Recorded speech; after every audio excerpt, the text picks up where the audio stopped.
В 2016 году две аргентинские студентки отправились в путешествие по странам Южной Америки в надежде немного отдохнуть от учебы. Девушки даже не думали, что их поездка закончится кошмаром и превратится в одно из самых сложных и запутанных расследований на этом материке. Мария Хосе Кони и Марина Минигаццо, две молодые аргентинки из города Мендоса. В 2016 году им было 22 и 21 год соответственно.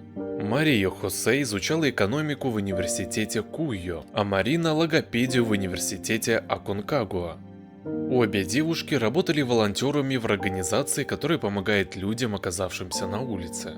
Друзья и знакомые отзывались о них как о двух очень жизнерадостных девушках, которые к тому же были очень близки со своими семьями. 10 января 2016 года Мария Хосе, Марина Минигаццо и еще две подруги отправились в путешествие. У них было несколько свободных дней от учебы, и они решили, что в этом 2016 году отправятся в бэкпэкинг по странам Южной Америки, а именно в Эквадор и Перу. В социальных сетях девушек было видно, что все идет хорошо. Они очень довольны, показывали пейзажи, а также места, которые не посетили в каждой стране. 13 февраля 2016 года, спустя чуть более месяца совместного путешествия, группа разделилась на две части. Марина и Мария Хосе остались на несколько дней в Эквадоре, а две другие девушки отправились в Мендосу. Это решение не было спонтанным, оно было запланировано еще с того дня, когда они покинули Аргентину. У Марии Хосе и Марины было еще несколько дней перед началом учебы, и они решили провести их в Эквадоре и познакомиться с еще некоторыми местами. В то время как две их подруги возвращаются в Мендосу, они решают остановиться на пляже в городе Монтаньита, где они уже побывали несколькими днями ранее. Это было одно из первых мест, которые они посетили по прибытии в Эквадор. Их тянуло вернуться в это место из-за его райских пляжей и атмосферы праздника. В Монтаньите отдыхает много людей из разных стран, многие из них туристы с рюкзаками, как Марина и Мария Хосе. Чтобы сэкономить немного денег и потратить меньше своего бюджета, девушки продавали на пляже фруктовые салаты и гамбургеры. За счет этого им удалось заплатить за хостел, в котором они ночевали, что обходилось им в $10 за ночь. По мере того, как шли эти дни, девушки продолжали делиться фотографиями в социальных сетях. Они прекрасно выглядели, загружали пейзажи, были на пляже, купались и казались очень счастливыми. Приключение в Монтаньите должно было закончиться 22 февраля. Это было связано с тем, что 25 февраля у девушек был рейс из Лимы в Чили. План возвращения в Мендосу был следующим. Из Монтаньиты они должны были отправиться в Гуаякиль, а оттуда в Лиму. В Лиме они собирались остановиться у друзей на одну ночь, а затем улететь в Чили. А уже оттуда на микроавтобусе отправиться в Мендосу, на родину к своей семье. Поездка казалась очень хорошо спланированной, и девушки уже забронировали билеты на самолет и все необходимое для поездки. Рано утром 22 числа Мария Хосе и Марина Минигаццо поговорили со своими семьями, собрали вещи, а после обеда сообщили родителям, что из Монтаньиты в Гуаякиль поедут автостопом, так как в хостеле у них украли $70, и таким образом они хотят немного сэкономить. По словам родственников, они предложили им выслать деньги, но девушки отказались, сказав, чтобы они не волновались. Мария Хосе и Марина Минигаццо также заверили их, что в течение следующих нескольких дней у них не будет связи, поэтому будет очень сложно дозвониться. Очевидно, семьи думали, что смогут поговорить, когда они будут в Лиме у друзей или, возможно, перед вылетом, но этого не произошло. После полудня 22 февраля вся связь была потеряна. Вылет в Чили должен был состояться 25 числа рано утром. Таким образом, девушки должны были быть дома в Аргентине 26 февраля, но этого не произошло. Они так и не приехали. Уже 27 числа семьи начали беспокоиться. Первой забила тревогу в социальных сетях сестра Марины. Она публиковала фотографию двух девушек со следующей фразой: «Моя сестра и ее подруга пропали в понедельник 22 числа в Монтаньите, Эквадор. Распространите, пожалуйста». Президент Эквадора Рафаэль Корреа ответил через несколько часов следующим сообщением: «Полиция уже проводит расследование. Обнимите своих родителей и родителей Марии Хосе, весь Эквадор с вами. Семьи девушек хотели знать, покинули ли они страну и сели ли они на рейс. Однако поговорить с представителями авиакомпании не удалось, так как они заявили, что предоставят эту информацию только при наличии судебного ордера.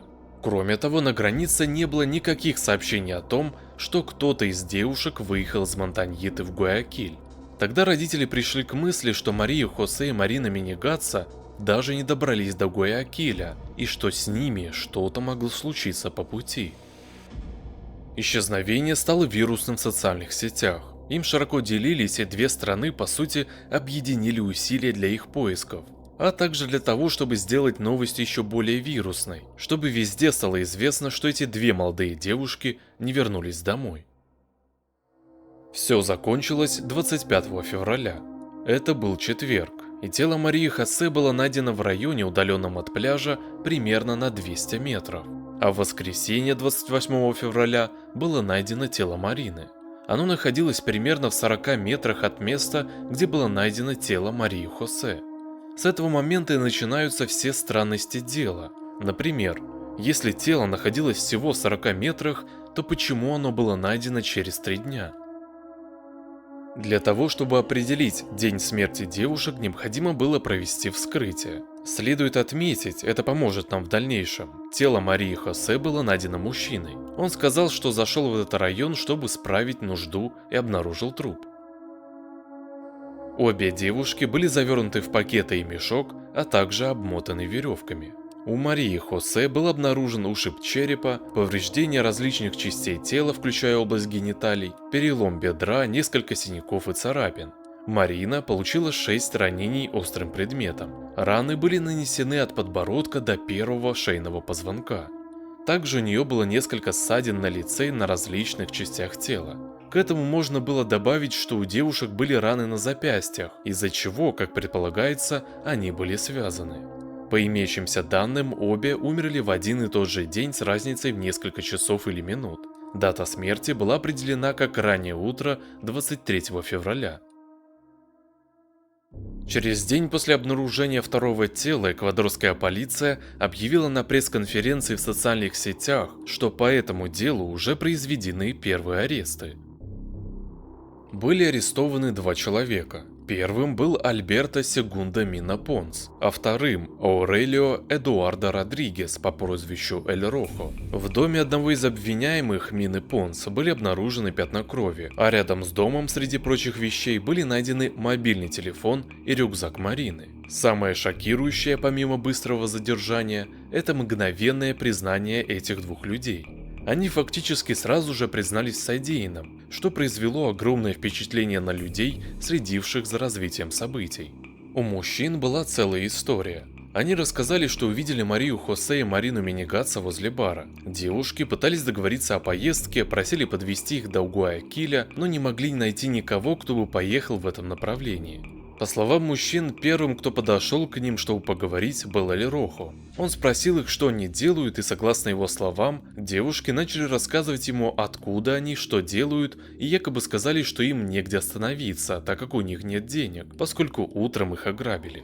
Тогда Эль Рохо предложил им остановиться в доме Мины Понс, который находился относительно недалеко. И кроме того, он объяснил это тем, что Мина Понс живет один, и поэтому не будет никаких проблем с тем, чтобы пойти к этому человеку домой.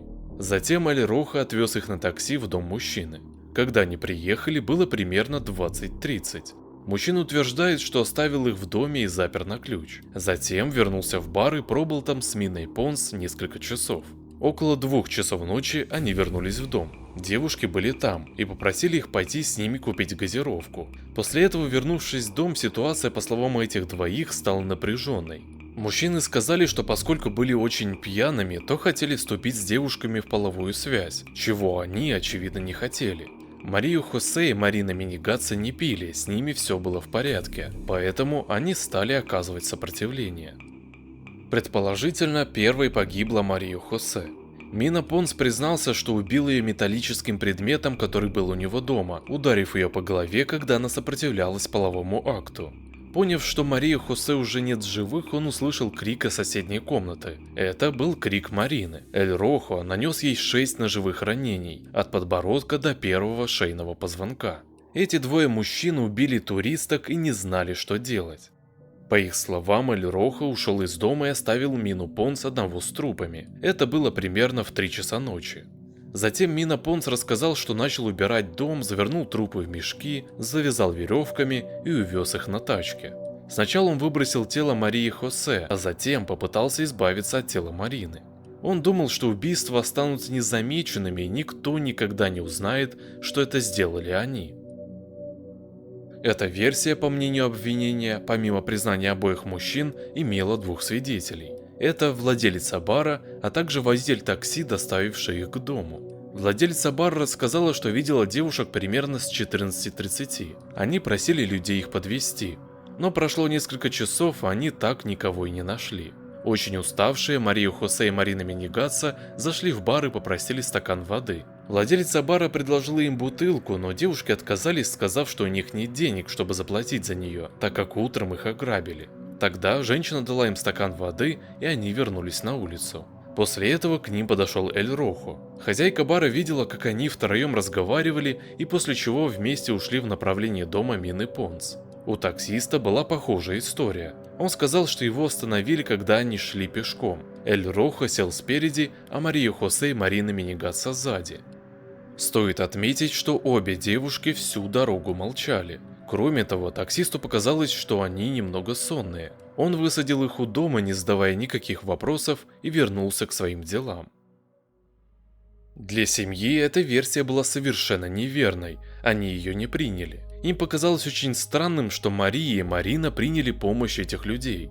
В Монтаньите много аргентинских туристов, и для них было бы логичнее, чтобы девушки подошли к человеку своей национальности, рассказали о случившемся и попросили о помощи. Очень странно было и то, что они говорили, что у них нет денег. У Марии Хосе и Марины Менегатса были кредитные карты, и они могли снять деньги в любое время. Кроме того, есть еще одно доказательство, которое может это опровергнуть, а именно то, что по кредитной карте Марии Хосе была проведена операция в банкомате, который находился совсем рядом с хостелом, где они остановились в Монтаньите. Таким образом, для всех было ясно, что у девушек было достаточно денег, чтобы заплатить за ночь в одном из местных отелей. Эта версия стала разваливаться и в глазах общественности. Брат одной из жертв рассказал, что когда эквадорская полиция доставила его на место преступления в этом доме, он увидел валявшиеся на полу использованные шприцы. Когда он спросил о шприцах, они волшебным образом исчезли, их даже не сфотографировали на месте преступления, а эксперты, проводившие осмотр места происшествия, отрицали их существование. Для семьи эти 2 человека были лишь прикрытием для чего-то большего, например, для бизнеса по торговле людьми. Пока все это происходило, расследование продолжалось. Было назначено повторное вскрытие, а также токсикологическая экспертиза. Кроме того, выяснилось, что оба обвиняемых неоднократно меняли свою версию событий. В одной из версий Мина Понс перестал обвинять Эль Рохо и себя в убийствах. Он заявил, что человек, лишивший девушек жизни, был торговцем запрещенных веществ венесуэльского происхождения, проживавшим в этом районе. Известен лишь его псевдоним Эль Чамо. Он был задержан полицией, но заявил, что не имеет никакого отношения к произошедшему и готов пройти тест на детекторе лжи или тест ДНК, чтобы они поняли, что его вообще не было в этом доме. На месте преступления было обнаружено несколько образцов ДНК. ДНК Мины Понс, ДНК 2 погибших девушек, а также несколько неопознанных образцов. Эти образцы не принадлежали ни Эль Рохо, предполагаемому второму убийце, ни Эль Чамо, который после прохождения всех тестов ДНК был полностью отстранен от расследования. После того, как были получены результаты второго вскрытия, изменился день смерти. И это было одним из тех моментов, которые шокировали всех больше всего. В то время как дата смерти Марии Хосе по-прежнему была 23 февраля, дата смерти Марины изменилась на 25 февраля. Это означает, что когда было найдено тело Марии Хосе, Марине, вероятно, оставалось всего несколько дней до смерти. Также это может объяснить причину, почему, несмотря на то, что они были найдены всего в 40 метрах друг от друга, в день, когда было найдено тело Марии Хосе, тело Марины не было обнаружено. Это было очень странное обстоятельство, и люди пришли к выводу, что, возможно, Марина была похищена, подвергалась насилию и избиениям в течение этих 2 дней. Эквадорская полиция активно заявляла, что не нашла Марину из-за дождя. Но при проверке данных о погоде в день, когда была найдена Мария Хосе, дождя не было. Таким образом, второе вскрытие может быть очень достоверным. Были обнаружены и другие факты. Синяки и царапины, имевшиеся у Марии Хосе, были только на одной стороне тела, как будто ее выбросили из движущегося автомобиля. Также было установлено, что у девушек были травмы в области гениталий, что подтверждает факт насилия. Кроме того, было обнаружено нечто очень странное. У Марии Хосе был перелом бедра, как это уже было видно при первом вскрытии, но никакого повреждения, которое могло бы его вызвать, не наблюдалось. Еще больше удивления вызвал токсикологический анализ. Девушки были под действием запрещенных веществ. В их организме было обнаружено вещество, которое при смешивании с алкоголем образует смесь, способную лишить человека собственной воли. Это объясняет, почему Мария Хосе и Марина Менегатса так легко сели в такси, почему молчали всю дорогу и почему выглядели уставшими или сонными. Родные описывали их как очень осторожных и ответственных девушек, так что все это не соответствовало их характеру. Теперь, после проведения токсикологического анализа, можно утверждать, что эти мужчины каким-то образом накачали девушек запрещенными веществами. В деле было много неудач. Трижды менялся прокурор, что сильно затягивало судебный процесс. Но в конце концов Альберто Сегунда Мина Понс и Аурелио Эдуардо Родригес были приговорены к 40 годам лишения свободы. Однако на этом дело не закончилось. После суда и вынесения обвинительного приговора пришлось провести повторное расследование. Напомню, что в доме находилось несколько образцов ДНК, которые еще не были идентифицированы. Были произведены еще 2 ареста, но один из обвиняемых был полностью оправдан, так как тесты ДНК оказались отрицательными, а также у него было очень надежное алиби. Еще один человек, причастный к этому преступлению, был привлечен к суду, поскольку его ДНК дала положительный результат. Этого человека зовут Хосе Луис Перес. Напомним, что Мария Хосе была найдена мужчиной, который предположительно зашел в этот район, чтобы облегчиться. Этим человеком оказался Хосе Луис Перес. Он уже давал показания на процессе против Эль Роха и Мины Понс в качестве свидетеля, но теперь ему предстояло сидеть на скамье подсудимых.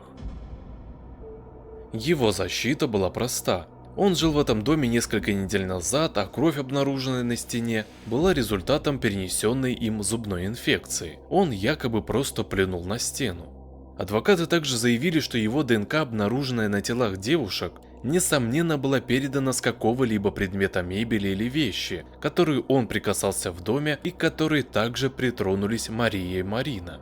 Защита этого человека начала рушиться, когда его стоматолог пришел давать показания. Хосе Луис Перес действительно приходил к нему на прием, но через 2 недели после совершения убийств. Он попросил справку, в которой стоматолог должен был написать, что у него была зубная инфекция. Но врач не хотел давать ему справку, так как осмотрел его и увидел, что с ним все в порядке. Мужчина сказал, что Хосе Луис Перес настаивал, но в итоге он его просто выгнал. При этих словах защита мужчины рухнула. Ко всему прочему, было слишком большим совпадением то, что он нашел тело первой девушки. Это был очень долгий процесс, и только в ноябре 2019 года был вынесен приговор в отношении Хосе Луиса Переса. За убийство девушек ему также придется отбыть 40 лет в тюрьме.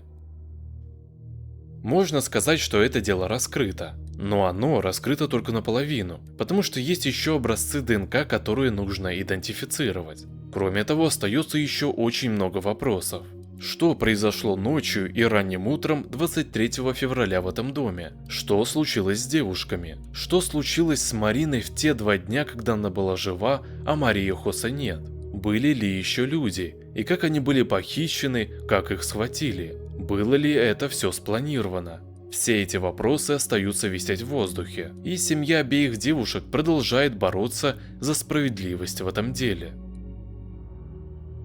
Что вы думаете об этой истории? Пишите ваше мнение в комментариях, а также подписывайтесь на мой YouTube канал и на другие социальные сети.